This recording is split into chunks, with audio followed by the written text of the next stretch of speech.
Hello, yes, ആരാ? നിന്റെ തന്ത. എന്തായി പറയുന്നത്? ഇപ്പോഴോ? ആരാ ചേച്ചി?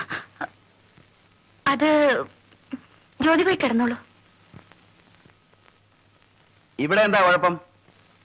എനിക്കറിയാം, ആ ഇല്ലത്തിന്റെ അടുത്തുള്ള വീടല്ലേ, ഞാൻ വരില്ല.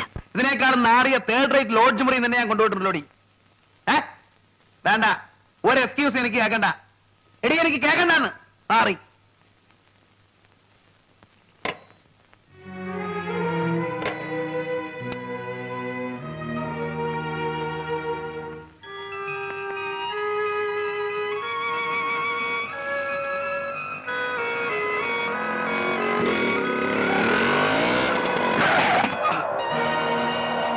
Sorry.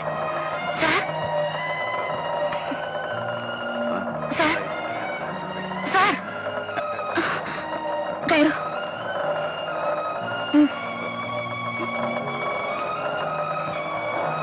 വണ്ടി വിടൂ.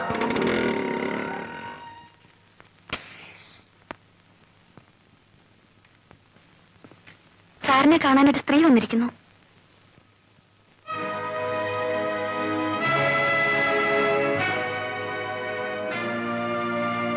ഇതാണോ എന്നെ കാണാമെന്ന സ്ത്രീ?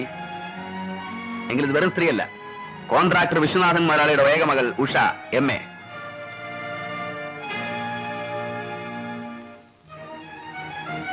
ഇനി ഇവളെ പരിചയപ്പെടുത്താം. സീത. നാട്ടുകാരും വീട്ടുകാരും വെറുത്ത, സ്നേഹിച്ച പെണ്ണുപോലും ഉപേക്ഷിച്ച ഈ കൊലയാളിയെ ഇവൾ സ്വീകരിച്ചു. കിടക്കാനൊരിടം തന്നു, പിന്നെ എല്ലാം തന്നു.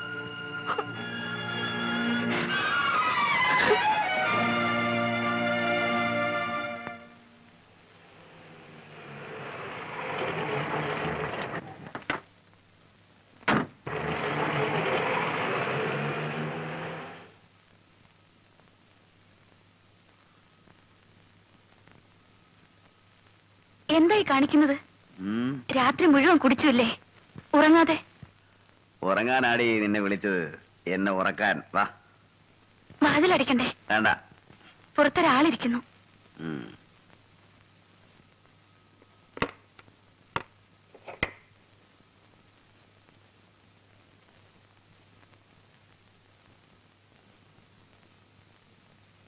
ആദ്യം നീ എന്താടി ഇങ്ങോട്ട് വരില്ലെന്ന് പറഞ്ഞത്? അതെ, ആ ഇല്ലം അവിടെയുള്ളവരെല്ലാം എനിക്കറിയാം. അവര് കാണ്ടാച്ചിട്ടാ. ഓ, എന്താടി കണ്ടാല്? നാണവും മാനവും കേട്ട നിനക്ക് പേടിയോ? സാറിന് മനസ്സിലാവില്ല. ജാതിയിൽ താഴെയാണെങ്കിലും മുമ്പാ ഇല്ലത്തെ ഒരു അംഗം പോലെ കഴിഞ്ഞവളാ ഞാൻ.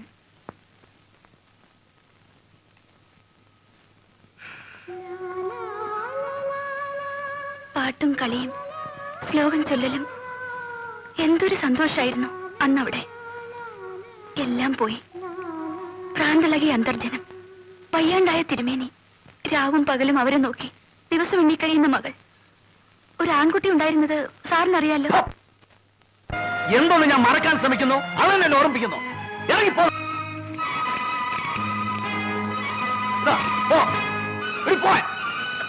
സാർ, ഈ പാതിരായ്ക്ക് ഞാൻ നേരം വെളുത്തിട്ട് പൊയ്ക്കോളാം. അതുവരെ ഇവിടെ പുറത്തെവിടെയെങ്കിലും പോയി കിടക്കടി.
അവള്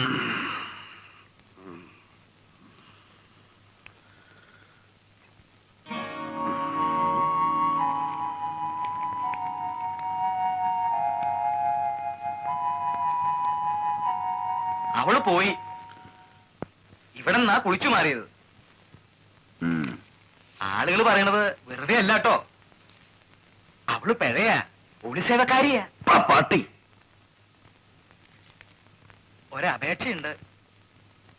തനിച്ചാവുമ്പോ എന്താ അച്ഛാ വിളിച്ചോളൂ, പട്ടീന്നോ പൂച്ചയെന്നോ. പക്ഷേ ആളുകളുടെ മുമ്പിന്ന് തിരുമേനിന്ന് എന്നെ വിളിക്കണം കേട്ടോ. തന്റെ മേനി കണ്ട അങ്ങനെ തോന്നണ്ടേ? കഷ്ടാണേ. എപ്പോഴാ അവിടെ പോയത്? ഇപ്പോ ഇല്ലത്തേക്കാ. രാധയുടെ പഴയ കൂട്ടുകാരിയല്ലേ, അവിടെ നിന്ന് ഡാൻസ് പഠിച്ചിരുന്നു മുമ്പ്. രാധ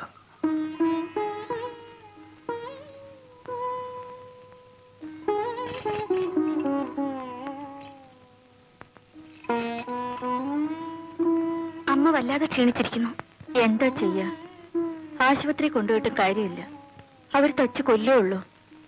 എപ്പോഴെങ്കിലും ഒന്ന് അഴിച്ചു വിട്ടാൽ വെട്ടുകത്തി എടുത്ത് പുറത്തേക്ക് വിടും. കൊല്ലും എന്ന് പറഞ്ഞു. അച്ഛൻ തിരുമേനി എവിടെ? വക്കീലിനെ കാണാൻ പോയി. കഴിഞ്ഞില്ലേ കേസ്? ഇല്ല, ഇനിയും കോടതി ഉണ്ടല്ലോ. എന്റെ അനിയനെ കൊന്നവരെ അങ്ങനെ വിടില്ല, എല്ലാം വിറ്റ് നശിച്ചാലും. ആ അതിരിക്കട്ടെ, സീത ഉടനെ ഇത്ര കാലത്തെ?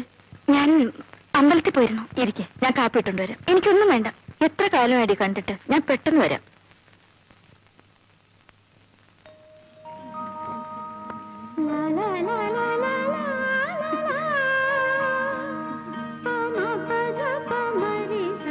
ഞാൻ വന്ന കാരണം പഠിപ്പ് മുടങ്ങിയ കുട്ടികളെ കളിച്ചോളൂ, ഞാൻ ചൊല്ലിത്തരാം.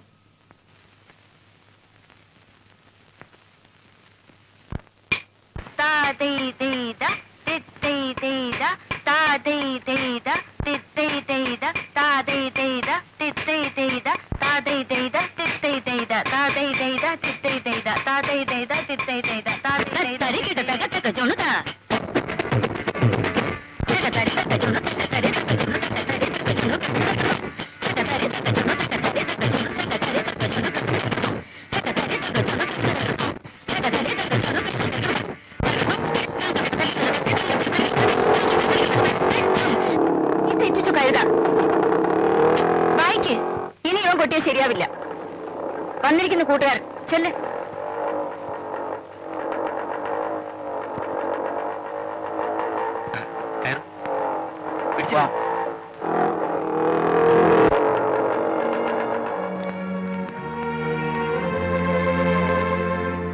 ഇവരുടെ പോക്ക് കണ്ടിട്ട് എനിക്ക് പേടി തോന്നുന്നു. കുട്ടികളാവുമ്പോ ഇത്തിരി കുസൃതിയൊക്കെ വേണ്ടേ? ഇത് കുസൃതിയല്ല. നീ കരയാണോ? വെറുതെ ഓരോന്ന് ഓർത്തിട്ടാ. അങ്ങനെ മറക്കാൻ പറ്റുമോ സീതേ? എനിക്ക് എന്റെ ഉണ്ണിയെ, എന്റെ അനിയനെ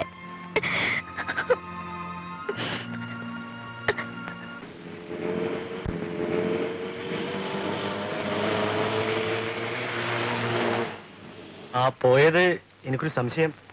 സംശയിക്കേണ്ട വാസു, ബലറാം സാർ തന്നെ കരടി പിടിക്കുമോ നമ്മളെ?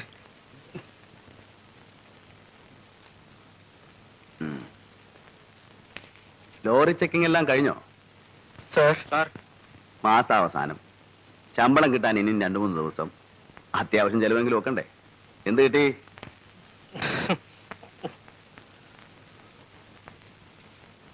എന്താ തന്റെ പേര്? ഇനി അങ്ങനെ ചെയ്യില്ല സാർ. പേര് പറയണോ? വാസു. സംശയം വാസു എന്ന് ചിലർ. കൃഷ്ണൻ, ഉമ്മർ. അറിയാം, താനല്ലേ ഇവരെ അയച്ചത്. വാസുവിന് എത്ര കുട്ടികളുണ്ട്? 3, 4. അതിലും സംശയമാണോ? 3 പേര് പുറത്ത്, ഒരാള് ലോക്കപ്പിലാണ്. അപ്പൊ ചെലവ് കൂടും.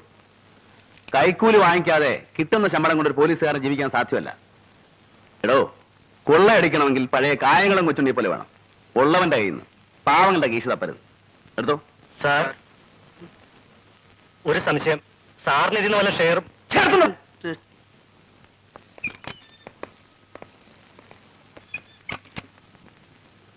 വത്സല എല്ലാം നോക്കിക്കൊള്ളണേ. ഇനി എന്റെ ഗുമസ്തനെ കണ്ടാ മതി.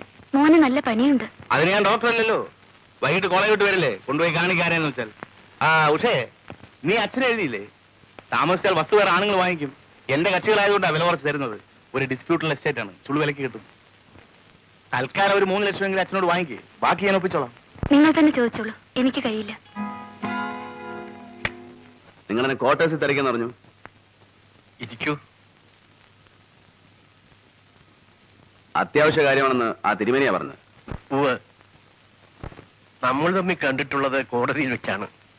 പിന്നെ ഇന്നലെ ഇവിടത്തെ ബഹളത്തിനിടയ്ക്ക് ഒന്നും ചോദിക്കാൻ പറ്റിയില്ല. പറയൂ, എന്താ വേണ്ടത്? മടിക്കണ്ട, എന്നാൽ കഴിയുന്ന എന്ത് സഹായവും. അച്ഛാ, എന്തിനാ മനുഷ്യരോടെ കയറ്റിയത്? അരുത് മിസ്റ്റർ നമ്പൂതിരി, ഞാൻ പോകുന്നു. അവൾ പറഞ്ഞ കാര്യമാക്കിയെടുത്ത ഇതുവരെ ഞാൻ അനുഭവിച്ച വേദനയിലധികം ദൈവം ഒരാൾക്കും കൊടുക്കില്ലെന്ന് കരുതിയവളാ ഞാൻ. പിന്നെയും ഏതൊരു മനുഷ്യനെ ഞാൻ കൂടുതൽ വെറുത്തുവോ എന്നും അയാളുടെ മുഖം തന്നെ കാണേണ്ട ഗതികേടാണ് എനിക്ക് വിധിച്ചത്. മോളെ കൊണ്ട് പറയിപ്പിക്കാനാണ് എന്നെ തിരക്ക് അങ്ങോട്ട് വന്നത്. ക്ഷമിക്കണം സാർ, ക്ഷാമമുണ്ടരുത്. എന്നെ അനുസരിക്കില്ലെന്നായോ നീ? എനിക്ക് പറ്റൂ സാർ. ഞാനൊരു സഹായം ചോദിക്കുകയായിരുന്നു. വേദജ്ഞർ കൽപ്പിച്ച കർമാനുഷ്ഠാനങ്ങളിൽ വിശ്വസിക്കുന്നവനാണ് ഞാൻ. ഋത്തുക്കായിട്ടല്ല, ഒരു സാധു ബ്രാഹ്മണനായിട്ട്. പറഞ്ഞാൽ ദേഹി ഒടിഞ്ഞ ദേഹത്തെ എങ്ങനെയും നശിപ്പിക്കാം. ജഡത്തിന് അരണികടഞ്ഞ ആളിച്ച അഗ്നിയും അടുമരം കത്തിച്ച തീയും ഈ മണ്ണും തീർത്ഥവും ചളിക്കുണ്ടും ഒക്കെ ഒരുപോലെയാണ്. എന്നാൽ ദേഹം വെടിഞ്ഞ ആത്മാവിന് മുക്തി നേടാൻ ഇഹത്തിൽ ജീവിച്ചിരിക്കുന്നവർ കർമ്മങ്ങൾ ചെയ്യണം. ഈ സാധു ബ്രാഹ്മണൻ സാറിനോട് യാചിക്കുന്ന ഭിക്ഷ അതാണ്. എന്റെ മകന്റെ ആത്മാവ് ഗതി കിട്ടാതെ അറിയാതിരിക്കാൻ അന്ത്യകർമ്മങ്ങൾ ചെയ്യണം. പറയൂ സാർ, എവിടെയാണ് അവന്റെ ദേഹം നശിപ്പിച്ചത്? എനിക്കറിയില്ല.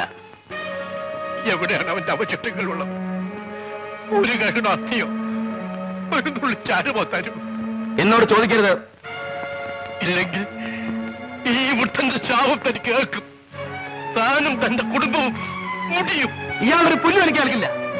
അവനെ ചുട്ടതും കരിച്ചതും കയത്തിൽ കെട്ടി താഴ്ത്തതും ഞാനല്ല.